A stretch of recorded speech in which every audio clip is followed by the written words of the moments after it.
I'd always been interested in the company Boldr, but I've never pulled the trigger on buying one of their watches. When I originally found out about this company years ago, I was attracted to their Odyssey watch, which was their signature diver, but I knew they were 44 millimeters, which is still a little bit big for my personal taste. Fast forward a few years later, lo and behold, I have one in my hand, the Boldr Odyssey, but the Freediver, and it's a manageable 40 millimeters.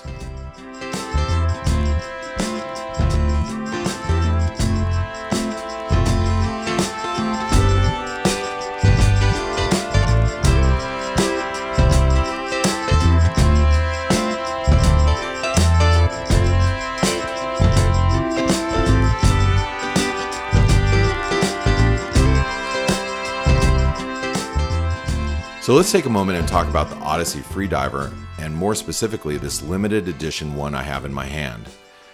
Like I said in the introduction, I was always curious about Boldr watches, considering my affinity for microbrand watches, but more specifically, microbrand watches that don't follow in the footsteps of other watch companies and reuse the same boring case designs. But I've always been drawn to the ones who have the bravery of doing something a little bit different and establishing more of their own design language in their timepieces. And that's what I've seen with Boldr watches over the years. And also over the years, they've been growing in popularity too. Even companies like Worn & Wound have partnered with them to launch their own line of watches built by Boldr.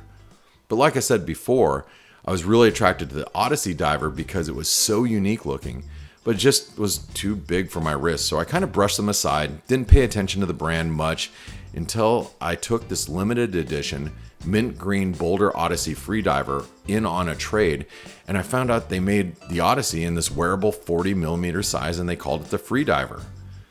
So over the last few years, I wanted to get a diver with a unique dial color. More and more watch brands have been making dive watches with unique and offbeat colors. The popularity of all these pastel colors have really taken off as watch brands like Rolex, Sin, Oris, Nomos, and other smaller micro brands like Helios and Notice, and other ones too, they've really excited me over the last couple of years. So when I was approached with this trade opportunity, I jumped on it. And one of the most unique things about this watch is that it is one of 100 that were ever made, a very limited edition, and a numbered release as well. So let's talk about the watch. If you go to the website, you'll notice that this watch is no longer available, but it's still on the Boldr website at the time of recording. But you'll also notice that it originally came on this mint green rubber strap.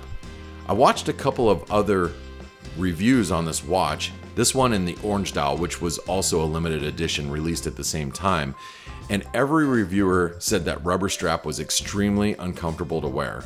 Some sort of stiff type of rubber. Apparently, the original owner of this watch thought the same and probably just chucked the strap into the garbage can as soon as he got the watch. So as soon as I received the watch head, I went straight to the Boldr site and I ordered the matching bead-blasted bracelet for the watch. It was a perfect fit. Now, before we discuss some of the finer details of the watch, let's discuss the size of the case and its dimensions. Like I said earlier, this is a 40 millimeter watch, which is also 14.2 millimeters thick, which isn't bad for a watch with 300 meters of water resistance, and has 48 millimeters lug to lug distance. The watch also features 20 millimeter lug openings, which will also accompany many different types of straps. One of the things I should mention is the watch doesn't come with drilled lug holes, and if you notice the distance of where the lug holes are to the case, fitting different straps on this case is going to be a little bit more difficult, especially if you have straps that are a little thicker around the pins.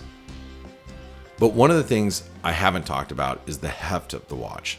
The watch head itself comes in at 100 grams, and then you add the bracelet on top of it, the watch plus bracelet weighs in at 183 grams. Yeah, that's a lot of weight on your wrist for a watch. At least it is for me, especially if I'm going to have this watch on my wrist for a couple of days in rotation. Boldr has done an exceptional job with the bead blasting of the case, but what you're also going to notice, it has a few polished chamfers and edges that make the case really stand out, so much more than being just a dull bead blasted case. Matter of fact, I don't know of any other watch cases that have a combination of bead blasting that incorporates polishing in the case as well. Do you? If you do, please jump in the comments down below and let me know, because I'd be interested to know what those were. So if you take, for example, this is a Precista watch that I've had it in my collection for many, many years. It's completely bead blasted, but it's also a military style watch, so it's meant to be dull and unexciting. But when you look at the Boldr watch, it's got so many of these little sharp edges and angles and polishing that it really breaks up the look of the watch and makes it a very unique and beautiful case to look at.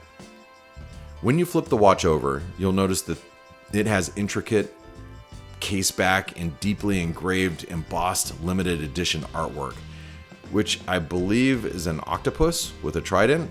Anyway, I think it's pretty cool. And you'll see that it says Boldr Odyssey, Freediver, 300 meters of water resistance, automatic, sapphire, and this particular watch being number 2 of 100. But let's talk about what steals the show. It's this mesmerizing mint green dial underneath the flat sapphire crystal, which has inner AR coating, by the way. It does seem like there are a lot of brands recently that have started to offer mint green dials on their watches, but this is no ordinary mint green dial. What makes this one so unique is if you look at it in direct sunlight, it has this metallic sheen to it. But what you may also notice, it has this really unique chapter ring, and it has this step up, and it's got these white minute markers. Unfortunately, they're kind of faint and they bleed in and disappear into the chapter ring a little bit, so they're harder to read. The indices on the dial also look to be raised and embossed with the dial, as is the Boldr logo. The hands are also white, which perfectly match the indices on the dial, but the one major issue I have with the watch is the color matched date wheel at 6 o'clock.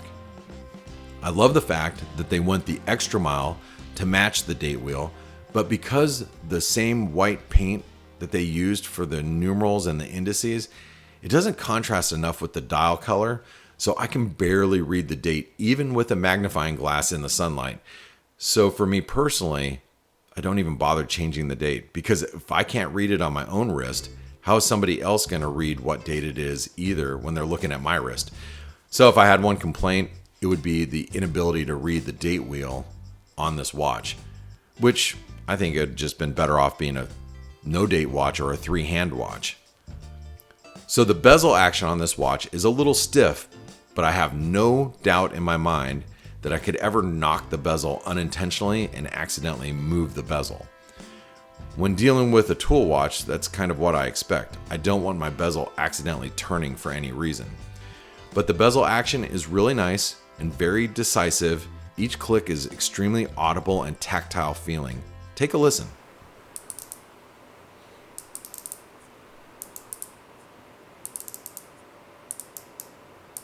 The screw down crown, it's also very positive. One of the better crown actions that I've felt on any tool watch. It's tucked away behind the crown guards on the case, and overall the feeling of the watch is that this is a tool watch that could really take a beating and withstand anything ever thrown at it on any adventure.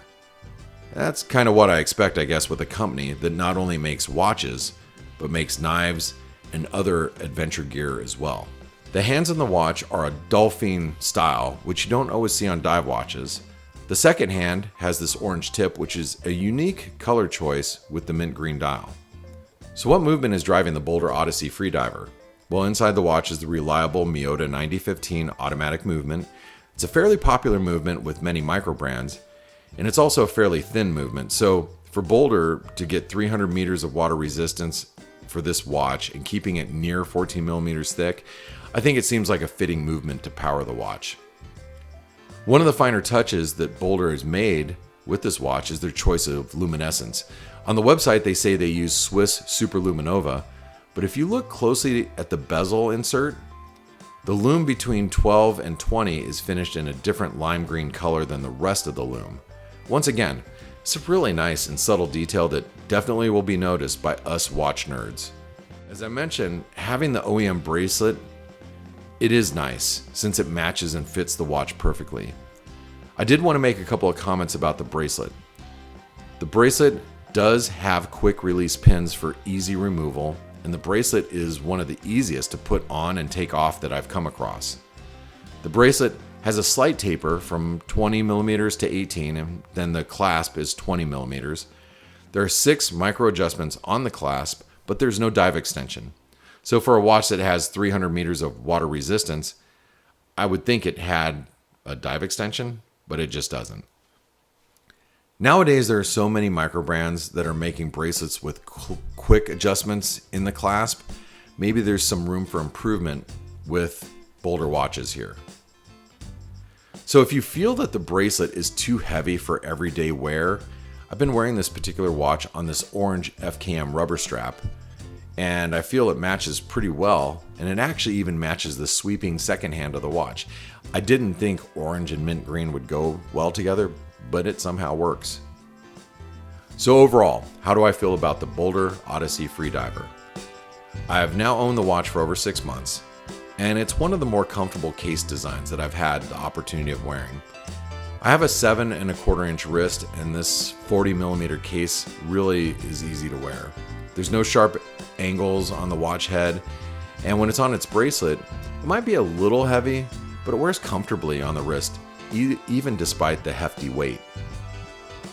But after wearing this watch that has this unique dial color, it's definitely a departure from my black or white dial divers that I mostly own.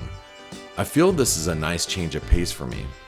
Whether I have this watch in rotation, it feels really special to me. I tend to be a watch enthusiast with pretty boring tastes. I like stainless steel divers, mostly black dials, sprinkle in a gray dial or a white dial from time to time. So this mint green dial has been a joy to wear, especially on my vacations over the summer and some of my trips around water and beaches.